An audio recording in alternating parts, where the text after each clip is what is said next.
ఎలా ఉన్నారు? బాగున్నారా? ఏంటి నేను మా ఆయన ఎండలో నించొని మరి వీడియో తీసేస్తున్నాం అనుకుంటున్నారా? బయటకు నవ్వుతున్నాను కానీ లోపల మాత్రం నాకు చాలా టెన్షన్గా ఉంది. ఎందుకంటే ఇది యాక్చువల్గా నిన్న తీసిన వీడియో. మా పాప వాళ్ళ స్కూల్లో నిన్న ఫీల్డ్ ట్రిప్కి తీసుకెళ్లారు. సింగపూర్లో ఉన్న నేషనల్ మ్యూజియంకి అనమాట. ఫస్ట్ టైం మేము లేకుండా మా పాప బయటకు వెళ్తుంది 3.5 hours. జనరల్గా స్కూల్కి వెళ్తుంది డైలీ, కానీ స్కూల్కి వెళ్ళేటప్పుడు మనకి సరేలే స్కూల్లోనే కదా ఉంటారు అని ఒక ధీమా ఉంటుంది. కానీ స్కూల్ నుంచి బయటికి వెళ్తుంది కాబట్టి మళ్ళీ వచ్చినంత వరకు మన మనసంతా అటే ఉంటుంది.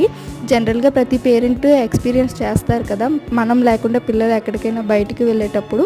అయితే ఇక్కడ సింగపూర్లో అయితే ఫీల్డ్ ట్రిప్ పంపించేటప్పుడు మనం అస్సలు టెన్షన్ పడాల్సిన అవసరం లేదు. పిల్లల్ని ఎంత సేఫ్గా తీసుకెళ్తారో అంతే సేఫ్గా తీసుకొచ్చి మనకు అప్పచెప్తారు.